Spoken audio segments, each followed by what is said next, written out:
మార్చి ఇప్పుడు మెను పల్నాడు జిల్లా చిలకలూరిపేట మండలం లింగంగుంటల్లో 30 లక్షల వ్యయంతో తాగునీటి వ్యవస్థను పునరుద్ధరించామన్నారు మంత్రి వాసంశెట్టి సుభాష్. ప్రత్తిపాటి పుల్లారావు ఆధ్వర్యంలోనే సువర్ణ చిలకలూరిపేట సాధ్యమవుతుందన్నారు. సూపర్ 6 పథకాలన్నీ అమలు చేస్తూ ప్రతిపక్షాలకు నిద్ర లేకుండా చేస్తున్నామన్నారు. ప్రజల్లో అల్లకల్లోలం సృష్టించి జరుగుతున్న అభివృద్ధిని ఆపాలని జగన్ ప్రయత్నిస్తున్నారని ఆరోపించారు.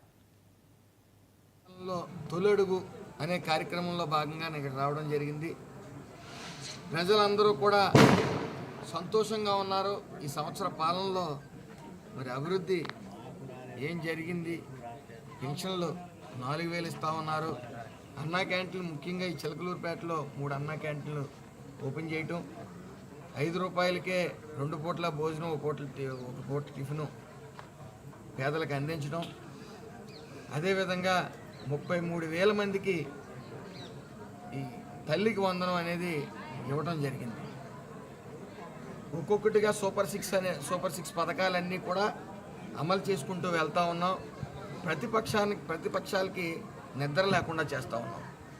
కేవలం అభివృద్ధి సంక్షేమం అనే దాంతోనే మేము నిద్ర లేకుండా చేస్తూ ఉన్నాం.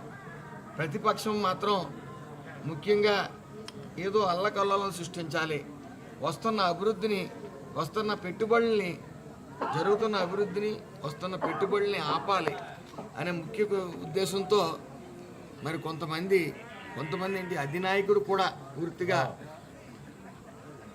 రపరపలు ఆడిస్తానని, నరికేస్తామని, మేము వస్తే అధికారుల్ని బట్టలోడ తీసి నిలబెడతామని రకరకాల వ్యాఖ్యలు, చీకట్లో కన్ను కొడితే నైట్ చంపేయాలని, పొద్దున పలకరింపులకు వెళ్ళాలని, అంటే ముఖ్యంగా పేరు నాణ్యం తీసుకుంటే ఇలాంటి వ్యాఖ్యలు చేసి పార్టీ కోసం జైలుకి వెళ్ళిన ముద్ర వేసుకుని తద్వారా రాబోయే కాలంలో ఏదో జరుగుతుంది.